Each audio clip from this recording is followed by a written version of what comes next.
శుక్లాంబరధరం విష్ణుం శశివర్ణం చతుర్భుజం ప్రసన్నవదనం ధ్యాయేత్ సర్వవిఘ్నోపశాంతయే అగజానన పద్మార్కం గజానన మహార్నిజం అనేకదంతం భక్తానాం ఏకదంతముపాస్మహే.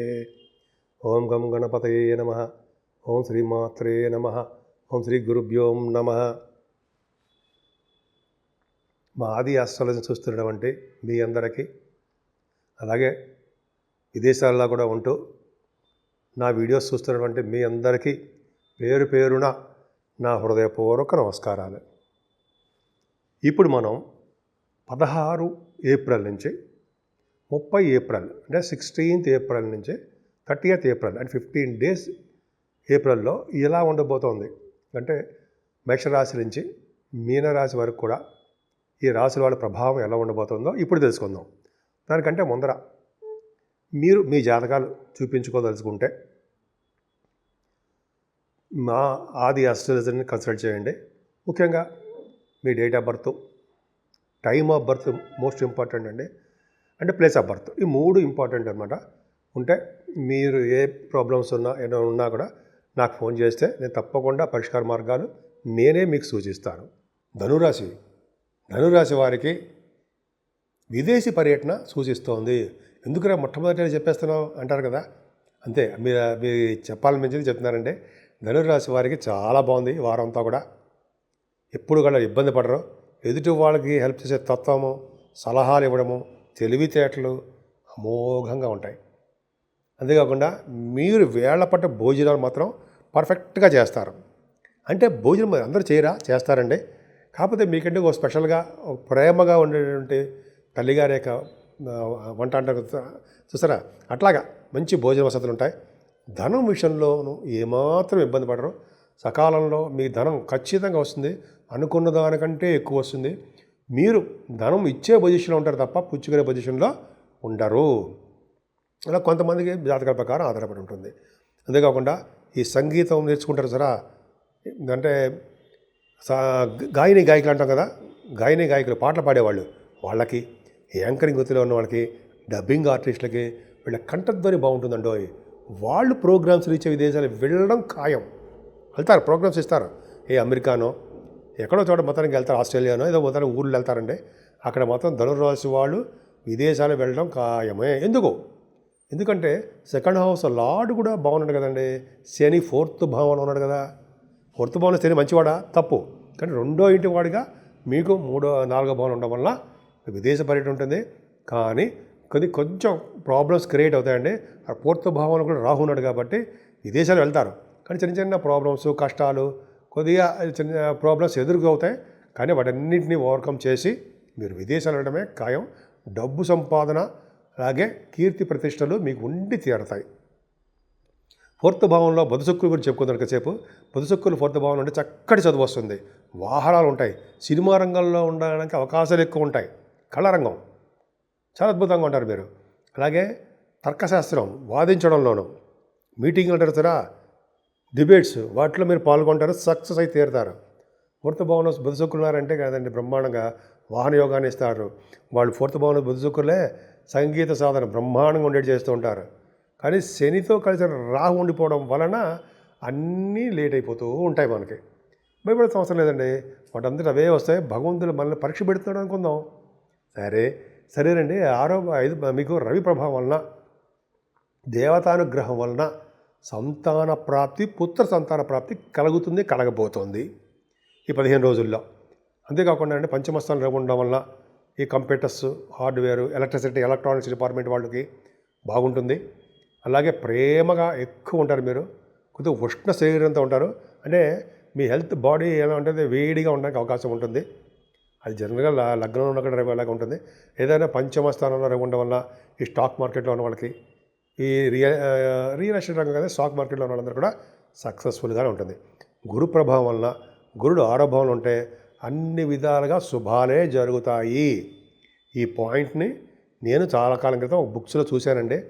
ధనుర్రాశి వాళ్ళకి 6వ భావంలో గురుడు అనేకమైన శుభవార్తలు, శుభకార్యాలు, శుభాలు చేకూరుస్తాడు అని ఖచ్చితంగా ఉంది. అది జరిగి తీరుతుంది. మీకు చూపిస్తా. అయినా అనవసరం, చూపించడం అవసరం నాకు లేదు. బట్ ఏంటంటే గురుడు 6వ భావంలో ఉండడం వల్ల మంచిగా జరుగుతుంది, చెడు జరగదు.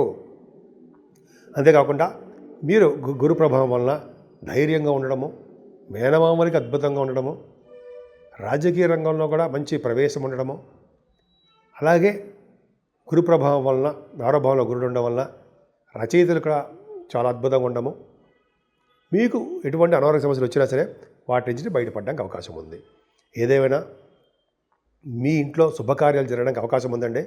ఎందుకంటే 7th హౌస్ లార్డ్ 4th భావంలో ఉన్న, 2nd హౌస్ లార్డ్ 4th భావంలో ఉన్న, ఇది చాలా కాంబినేషన్స్ ఉన్నాయి కదండి. 10th హౌస్ లార్డ్ 4th భావంలో, అదే ఎందుకు చెప్తున్నాను, మీ బుధుడి గురించే చెప్తున్నా. విదేశాలు వెళ్తారు, విదేశాల్లో మీరు ఉన్నతమైనటువంటి ఉద్యోగ పరంపర కోసము, ధన సంపాదన కోసము, అంటే ఉద్యోగం అంటే వ్యాపారం కూడా అవ్వచ్చు, వెళ్ళి తీరుతారండి. అక్కడ పరిస్థితులు ఖచ్చితంగా మీకు అనుకూలవంతంగానే ఉంటుంది అన్న సందేహం లేదు. మేము జాతకాల ప్రకారం చూసుకుందాం. అక్కడ చూడండి, రాహు కనెక్షన్ కూడా ఉంది. ఆ రాహు కనెక్ట్ అయి ఉన్నాడంటే విదేశాలు వెళ్ళడం ఖాయం. సప్తమాధిపతిగా 4th భావంలో ఉన్నాడు, డెఫినెట్గా వెళ్తారు. అంతేకాకుండా వివాహ శుభకార్యాలు జరిగి బహుశా సరదాగా విహారయాత్ర కోసం వెళ్ళొచ్చేమో ఫారిన్ కంట్రీస్. అలాగే భార్యాభర్తలు కూడా విదేశాల్లో వెళ్తే ఉద్యోగాల కోసం చేయొచ్చేమో, బ్రహ్మాండంగా ఉంటుంది. అలాగే అష్టమ స్థానంలో కుజురున్నాడంటే కొద్దిగా అనారోగ్య సమస్యలు రావడానికి అవకాశం ఉంది మీ పిల్లలకి, అలాగే మీకు కూడా.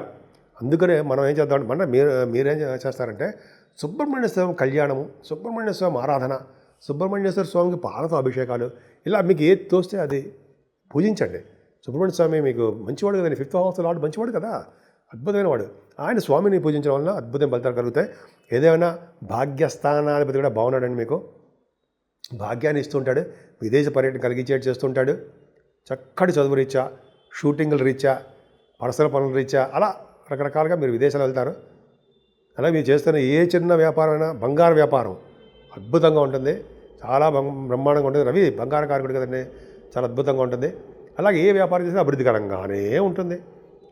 11వ భావంలో కేతువు లేడా, 10th హౌస్లో కేతువు లేడంటే ఉద్యోగస్తులకి, ఎవరికి ఉద్యోగస్తులకి, సాఫ్ట్వేర్ రంగ ఉద్యోగస్తులకి అద్భుతంగా ఉంటుంది. ఆడవాళ్ళకి చెప్తున్నానండి, సాఫ్ట్వేర్ రంగ ఉద్యోగస్తులకి ప్రమోషన్స్ రావడము, దీర్ఘకాలంగా ఆగిపోయినటువంటి డబ్బులు ఉంటే ఫైనాన్షియల్గా అవి రావడము జరుగుతుంది. బ్యాంకింగ్ రంగంలో ఉన్న వాళ్ళకి, ఫైనాన్స్ రంగంలో ఉన్న వాళ్ళకి, ఎడ్యుకేషన్ ఇన్స్టిట్యూషన్స్లో ఉన్న వాళ్ళకి, వేద పండితులకి, డాక్టర్స్ వృత్తిలో ఉన్న వాళ్ళకి, ఈ లాయర్స్ అంటే సరే అడ్వకేట్స్, వాళ్ళకి మంచి పవర్ అది ఉంటుంది. ఇంకా ముఖవర్చస్సు పెరుగుతుంది, వాగ్ధాటి చాతుర్యం బాగుంటాయి. ముఖ్యంగా మీ జాతకాలు చెప్పేవాడు జాతక బ్రహ్మలు ఉన్నారు కదా, వాళ్ళకి మంచి మంచి ఆస్ట్రాలజర్స్ ఉన్నారు, వాళ్ళకు కూడా 10th హౌస్ పర్ఫెక్ట్గా చాలా బాగుంది. మీరు చేస్తున్న వ్యాపార అభివృద్ధి కూడా చాలా బాగుంటుందండి, ఏమీ భయపడాల్సిన అవసరం లేదు. వ్యాపారం కన్నా ఉద్యోగం విన్నానే అద్భుతంగా ఉంది. అలాగే ముఖ్యంగా ఇంకో విషయం చెప్పాలి, రాజకీయ రంగంలో ఉన్న వాళ్ళు కూడా పదవులు రావడము, ప్రజాదరణ ఉండడము, ఎన్ని ప్రాబ్లమ్స్ ఉన్నా సరే వాళ్ళకి ప్రాబ్లమ్స్ ఉన్నాయి, చిన్న చిన్న ప్రాబ్లమ్స్ ఎదురవుతుంటాయి, కానీ వాళ్ళకి ప్రజాదరణ మాత్రం ఏమాత్రం తగ్గదు. అది అద్భుతంగా ఉంటుంది నిజంగా గురు ప్రభావం వల్ల. సరే, అది విధంగా ఉందండి, మీ జాతకం బాగుంది. ఏదైనా సన్మానాలు జరుగుతుంటాయి, విదేశాలు వెళ్తారు, అక్కడ గుడులకి, అక్కడంటే ఇక్కడ కూడా ఇండియాలో కూడా గుడులకి, గోపురాలకి బావులు తవ్వించడానికి కోసము, ధ్వజస్తంభాల కోసము, అన్నదానాల కోసము మంచి మంచి వాడికి మాత్రం ఈ ధనాన్ని ఖర్చు పెట్టడానికే ఎక్కువ అవకాశాలు ఉన్నాయి. ఈ వారంలో సుబ్రహ్మణ్య స్వామి ఆరాధన చేయండి. అలాగే 30వ తారీఖున కూడా మనకి అంటే మన సింహాచల లక్ష్మీ నరసింహస్వామి వారి యొక్క మనకి నిజరూప దర్శనం కలగబోతోంది. మనకి నేను మధ్య ఇక్కడ చూశాను. సో మనం స్వామివారిని కొలుద్దాం. స్వామివారిని కొలవడం వలన ధైర్యం వస్తుందని ముందర. అంతేకాకుండా మన ఈ ప్లానెట్ గ్రహాల వలన వచ్చే దోషాలు కూడా చాలా చాలా తగ్గుముఖం పడతాయి. దోషాలు మనకి చాలా తగ్గుకి రావు. కాబట్టి లక్ష్మీ నరసింహస్వామిని, సుబ్రహ్మణ్య స్వామిని కొలవడం వల్ల మీరు అన్ని రంగాలను ముందంజలో ఉండడానికి అవకాశాలు ఎక్కువ. ఇప్పుడు మనం రెమెడీస్ గురించి తెలుసుకుందామండి.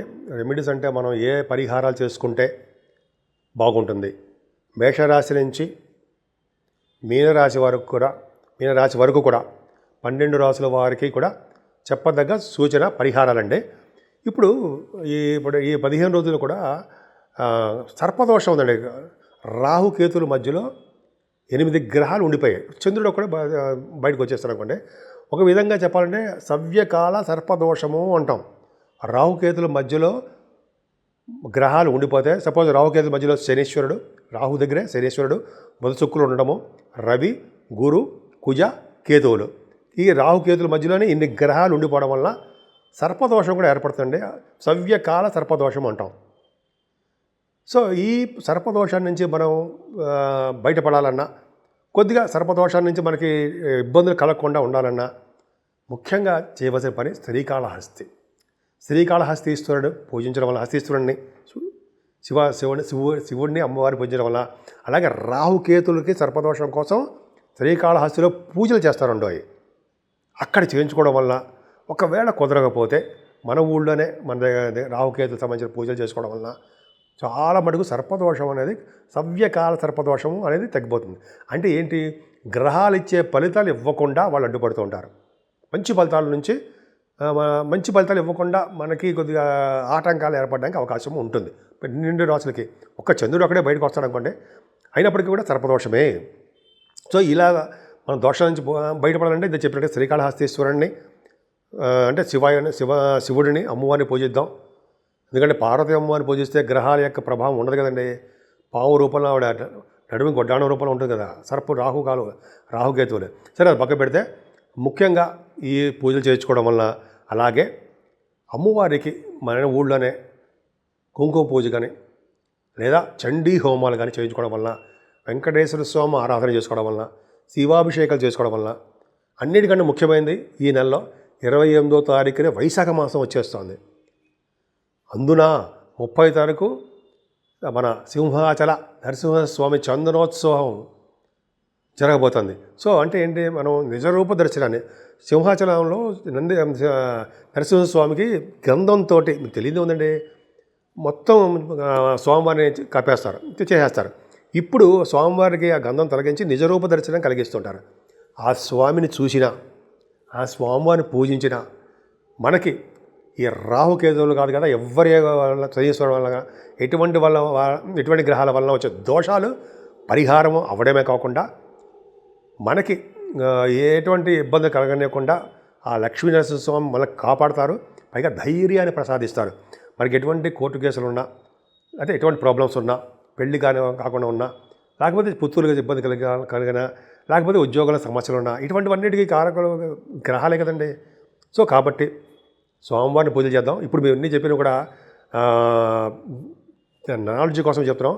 మీ కష్టాన్ని నమ్ముకోండి. మీరు ఎప్పుడైనా సరే మనం అనేది గ్రహాలనేది మేము చెప్తూ ఉంటాం, మీకు మనం దాన్ని రెమెడీ చేస్తూ ఉంటాం. కానీ కష్టాన్ని నమ్ముకునేవాడు ఎప్పటికీ చెడిపోడు.